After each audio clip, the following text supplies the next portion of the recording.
Na ocasião, o padre foi recebido por Bolsonaro e, diante do espelho d'água do local, nessa imagem que a gente está vendo, fez uma oração que, na avaliação da Polícia Federal, teria incitado a realização de um golpe de Estado com a participação das Forças Armadas.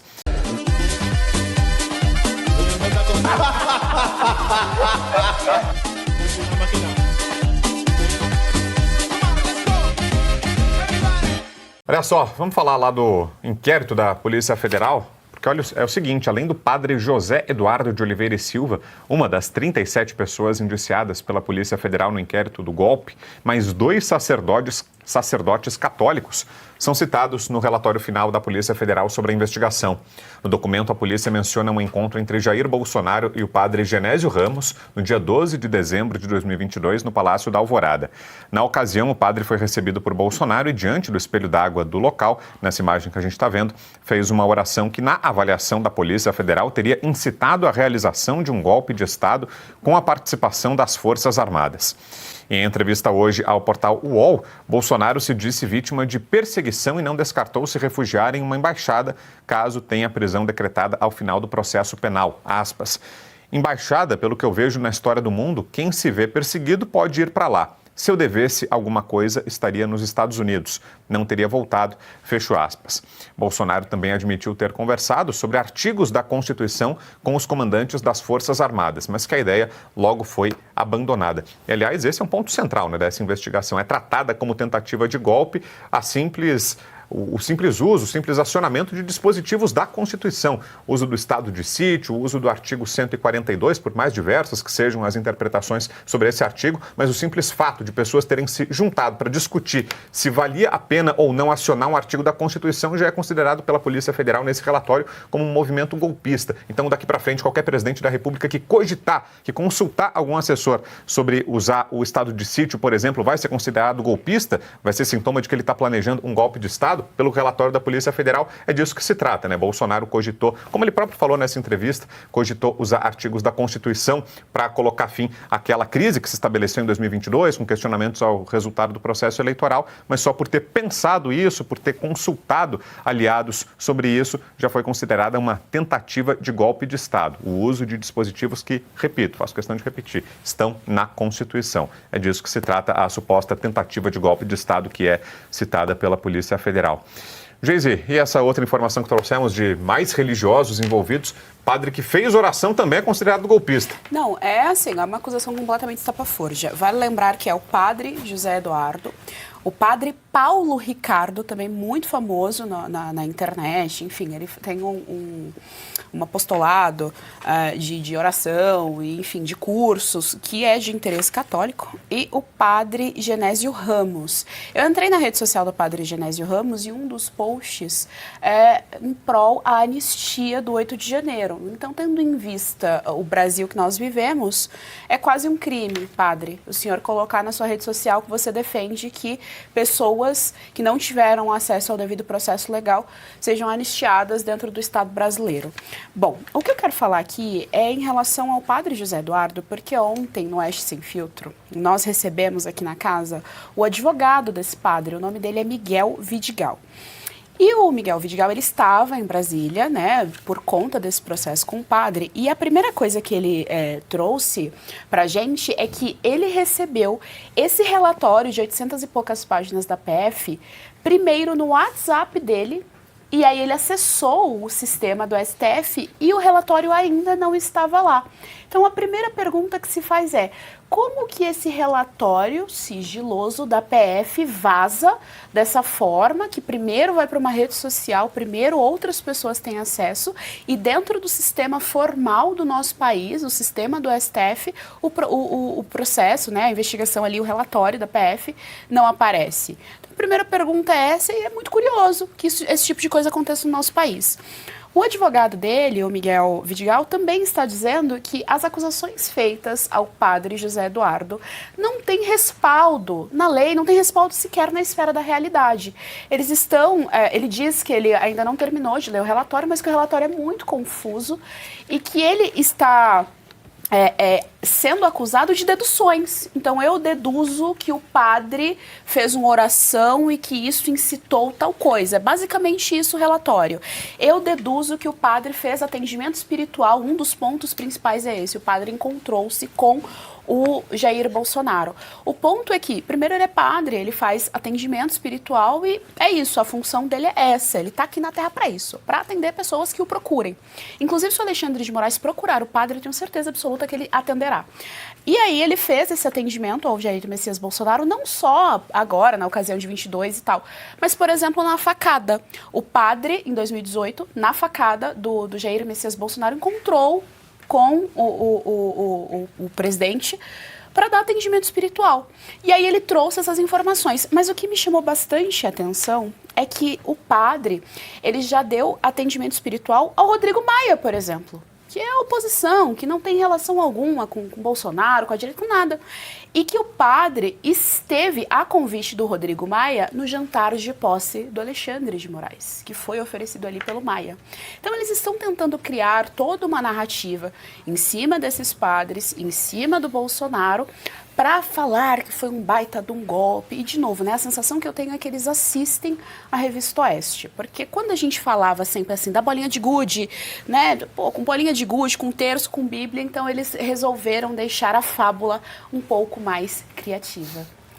Ô, professor Suano, e foram várias informações aí, né, que a gente trouxe num pacote só, vou dividir e fracionar, queria ouvi-lo sobre o outro tópico da entrevista do ex-presidente Bolsonaro, que é ele falando da possibilidade de se refugiar em embaixada. E aí faço questão de dizer, até para quem não leu a entrevista na íntegra, que ele foi perguntado sobre isso, né, não foi o próprio Bolsonaro que tomou a iniciativa de dizer isso, ele foi questionado sobre se iria e deu aquela resposta que eu li, ele diz que refúgio em embaixada é coisa de quem é perseguido político. O que te pareceu a resposta, professor? Foi maravilhoso a forma como você apresentou, Brau, porque deixa muito claro, muito clara, melhor dizendo, a má intenção do UOL na maneira como eles colocaram a notícia e a maneira como eles conduziram a entrevista.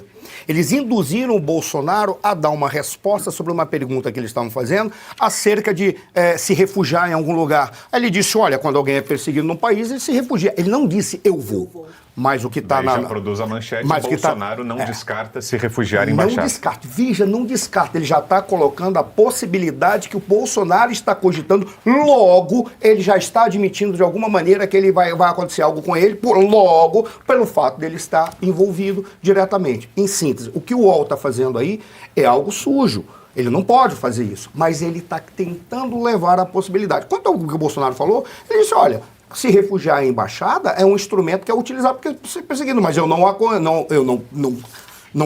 estou dentro desse escopo, desse universo. Porque se eu quisesse me refugiar, eu teria ficado nos Estados Unidos, e é fato. Na hora que ele quiser ir para os Estados Unidos, a partir desse bendito mês de janeiro desse ano maravilhoso, chamado 2025, que quando mudar o governo nos Estados Unidos, certamente ele terá toda a guarida que for necessária lá, porque se sabe nos Estados Unidos o nível de perseguição que ele está sofrendo, bem como a direita no Brasil. Simplesmente foi uma indução. Qualquer indivíduo que ler a entrevista vai dizer, o Bolsonaro não falou isso, ele não cogitou, ele não refletiu sobre essa possibilidade. Muito pelo contrário. Ele disse apenas que está dentro da lógica de alguém que é perseguido dentro de um país que tem um autoritarismo instaurado. Mas ele não disse que ele está sendo perseguido, ele não disse que ele ia, ele não disse nada. Que ele está sendo perseguido, ele falou. Mas ele não disse que estaria dentro de uma condição como essa. Foi muito boa a maneira como você apresentou, porque deixa a má intenção do UOL explícita.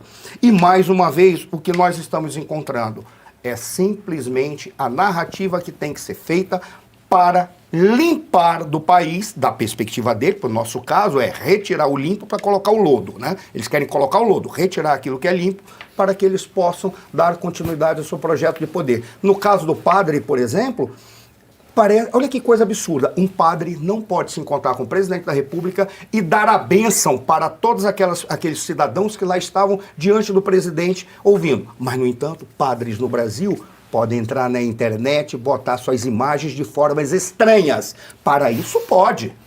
Isso é crime, não é nem crime, isso é democrático.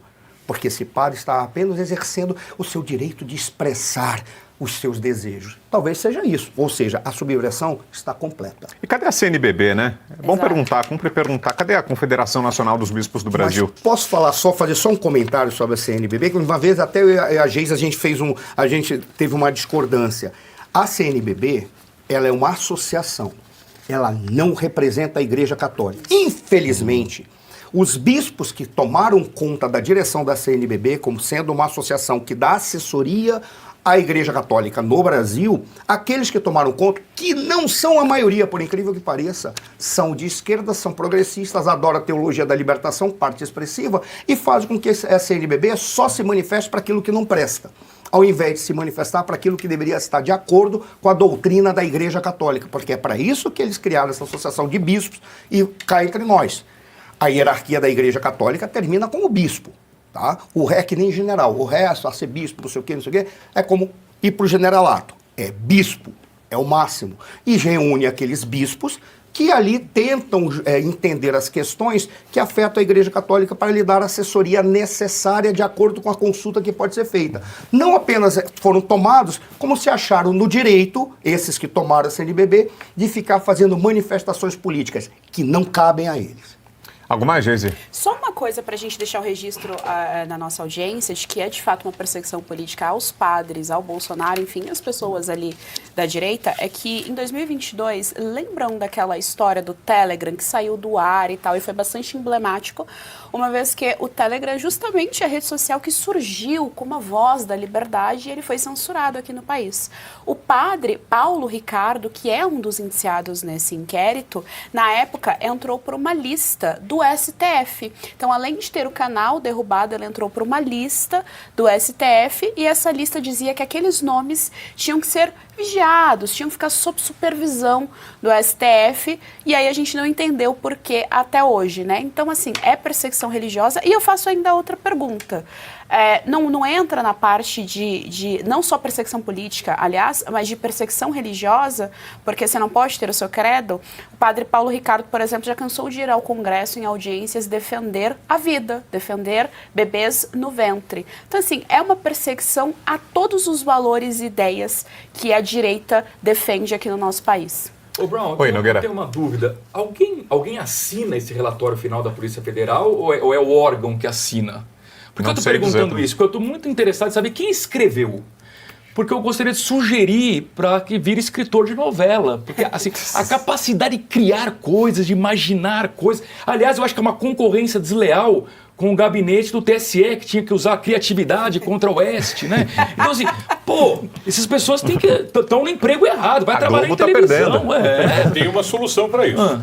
A solução para a defesa desses padres é a seguinte. O advogado, no momento da defesa, ele tem que fazer a seguinte oração. Adjurite spiritus daquissimi perdeu onipotente. Espíritos malignos, saiam em nome de Deus. Porque se o padre jogar água benta lá, o que vai sair de demônio de lá, tá cheio de demônio lá, que precisa sair rapidamente daqueles corpos imundos, viu? Então, primeiro C, você curte, que é o preço deste programa. Quanto vale o ingresso para ver este palhaço neste picadeiro bonito? Vale uma curtida. Vale o seu like, o seu joinha, o seu gostei. Então, a sua obrigação é curtir. Se puder, comente, porque quem comenta ajuda no engajamento. Então, primeiro C é curtir, segundo C é comentar, o terceiro C, o que seria muito louvável, seria você compartilhar. Tem um link que é a setinha, uma setinha assim, meia bomba. Sabe aquela, a setinha da pipa do vovô que se esforça? Você vai lá, copia o link, cola no seu Orkut, no seu Facebook, no WhatsApp, no Telegram, manda sinal de fumaça, pombo correio, não é pombo correio do banheiro, é o pombo correio que leva as mensagens, você passa para todo mundo que você gosta, para quem você não gosta, você também passa. Então, ó, curtiu, comentou, compartilhou e se puder, se quiser, se o seu bolso comportar e se seu coração assim permitir, contribua com este programa que vai substituir o Jornal Nacional. Olha que pretensão maravilhosa, hein? Se liga, ô Bonner, nós vamos derrubar o Jornal Nacional. Esta é a meta.